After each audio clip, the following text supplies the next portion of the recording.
Okay, so there's 3 books: Tyranny of Tomorrow, Echoes of Today, and Promises of Yesterday. I knew I wanted it to be post-apocalyptic, but like I said, I love all genres. So, we all love a bit of romance. And with the post-apocalyptic, you can have that. You can have the mystery in it, you can have the thriller, it can be the adventure quest.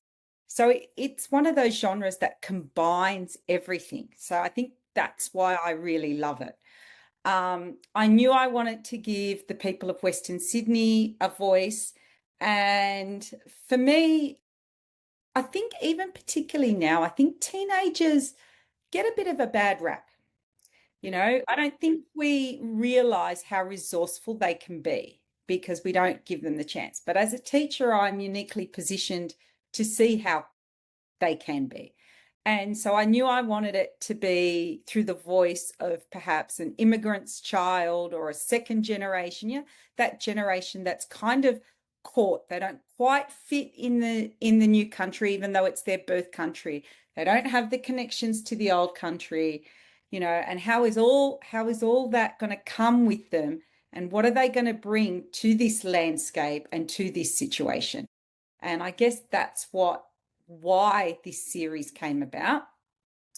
And like I said, moving through this space, like where I live, in on the edge of the Sydney CBD. It's busy here. There's a lot of people.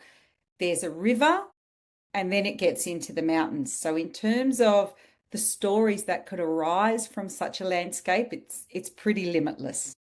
So, and I guess from there and moving around the place, the fascination with place and what the fascination with the characters out here, the real people out here, that's how it all came together. And I don't know, for me, particularly the Fractured Reality, the first series, it was like a movie playing in my head.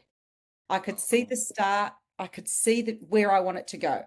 I knew where I wanted to finish it, and it was just how I was going to get there. And sometimes it was like the characters just introduced themselves to me, rather than me thinking them. It was like they were always there. And then it was when I was writing the third and final book, and I had a character who'd been sort of a younger child, about 13, 14 through the series, who then I thought, I really like her and she could be a protagonist. She has the makings of a protagonist.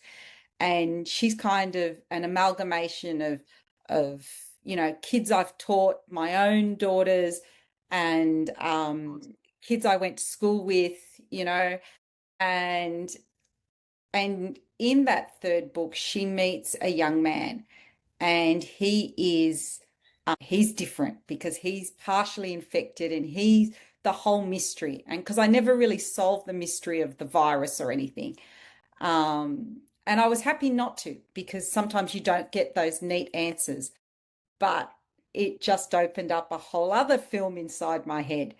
Um, and I've always knew that I don't like stories that have this distinct, hero who's a particular gender.